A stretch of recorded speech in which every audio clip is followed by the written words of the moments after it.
No século XVII, a ideia coletivista que predominou no Renascimento foi substituída por um imenso individualismo.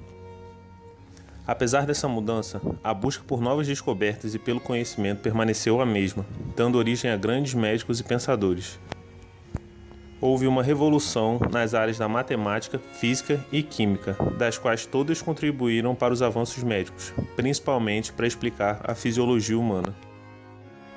William Harvey foi um médico inglês considerado o maior nome da medicina no século XVII. Formou-se em Pádua e, ao retornar para a Inglaterra, tornou-se membro do Royal College of Physicians e foi médico de Carlos I, Jaime I e Francis Bacon. Harvey foi responsável por grandes descobertas sobre a circulação do sangue no corpo humano. O conhecimento da época era baseado na teoria galênica, que influenciou profundamente os médicos por 14 séculos. Tal teoria dizia que o fígado é o centro do sistema venoso e deste órgão que partiam os vasos. Ao deixar o fígado, através da veia cava, o sangue era conduzido para a cavidade direita do coração, onde as impurezas, por forma de vapor, eram levadas durante a expiração. A maior parte do sangue purificado voltava para o sistema de vasos e outra parte passava para a cavidade esquerda do coração, através de poros invisíveis existentes no septo interventricular. Durante o Renascimento, Andreas Vesalius apontou algumas falhas nesse modelo, porém não conseguiu substituir por outra teoria. E foi Miguel de Serveto, contemporâneo de Vesalius, que percebeu que o sangue não poderia fluir pelo septo interventricular, mas sim encontrar um caminho pelos pulmões para passar do lado direito para o lado esquerdo do coração, descobrindo assim a circulação pulmonar. Voltando a Harvey, em sua época já havia alguns conhecimentos sobre o assunto, como a anatomia do coração, detalhado por Vesalius, a ação das válvulas na aorta e na artéria pulmonar, a pequena circulação e a presença das válvulas nas veias, embora ainda não havia sido descoberta sua função. Harvey, então, ampliou esse conhecimento. Ele percebeu a importante função dos átrios e sua relação com os ventrículos, afirmando o papel ativo deles no ciclo cardíaco. A famosa experiência que Harvey utilizou para embasar uma boa parte de suas descobertas foi relativamente simples. Ele fez um garrote no braço, bloqueando a circulação e deixando as veias bem evidentes. Em seguida, comprimiu uma veia superficial do braço no sentido do coração. Tal procedimento resultou no aparecimento de nódulos que correspondiam às válvulas. Após isso, ele empurrou o sangue no sentido oposto do coração e a veia continuou vazia por conta do bloqueio da válvula. Tal experiência comprovou que o sangue está em um circuito fechado e fisiologicamente segue uma única direção. Um dos primeiros microscopistas foi o jesuíta Athanásio Kircher, e provavelmente foi o primeiro a empregar esse instrumento na investigação da causa das doenças. Em sua obra, ele detalhou experimentos sobre a natureza da putrefação, mostrando como larvas e outros seres vivos se desenvolvem em matéria em decomposição.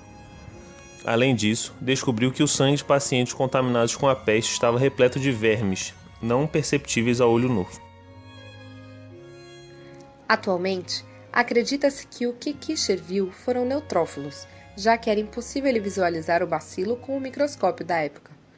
Outros grandes nomes da microscopia foram Robert Hooke, com suas contribuições principalmente para a histologia vegetal, e Anton van Leeuwenhoek.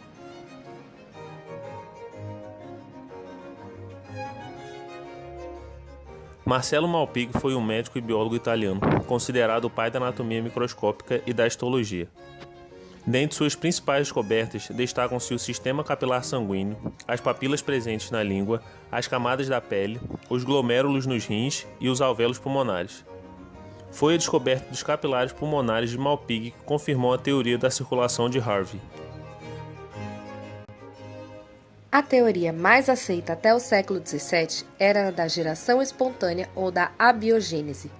Ela começou com Aristóteles, que considerava que a vida era o resultado da ação de um princípio ativo sobre a matéria inanimada, a qual se tornava então animada.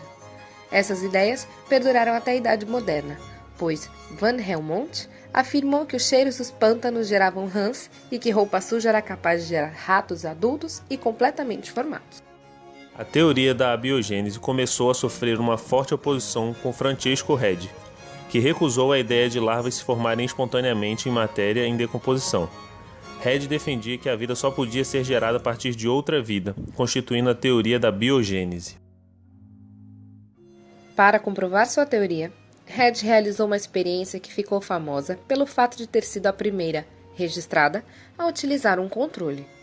Ele colocou pedaços de carne em 8 frascos, sendo que 4 estavam selados e os outros 4 estavam abertos, em contato com o ar. Red notou que surgiram larvas apenas nos pedaços de carne que entraram em contato com moscas, presentes nos frascos abertos. Concluiu, assim, que as larvas não foram geradas espontaneamente. No século XVII, formaram-se 2 grandes escolas na Europa, a dos iatrofísicos e dos iatroquímicos. Dentre os iatrofísicos, se destacava René Descartes, responsável pela teoria do dualismo mente-corpo, no qual o corpo funcionava como uma máquina. Dentre os iatroquímicos, destacou-se Jean-Baptiste van Helmont. Fiel seguidor de Paracelso, acreditava que os segredos da vida se encontravam nas reações químicas. Fez importantes descobertas a respeito da fisiologia do aparelho digestivo, apontando as funções químicas de importantes glândulas e suas secreções, como a bile, quilo e suco gástrico. Thomas Sydenham, conhecido como o pai da semiologia moderna e apelidado de Hipócrates inglês, foi responsável por reviver os métodos semiológicos de observação do pai da medicina. Ao resgatar a medicina à beira do leito, Sydenham colocou o paciente no centro das atenções do médico novamente. Para ele, o único jeito de se aprender sobre as doenças era observando e testando os tratamentos no paciente.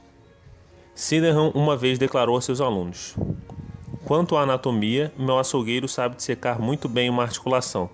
Entretanto, você deve ir à beira do leito, o único lugar em que se aprende sobre a doença."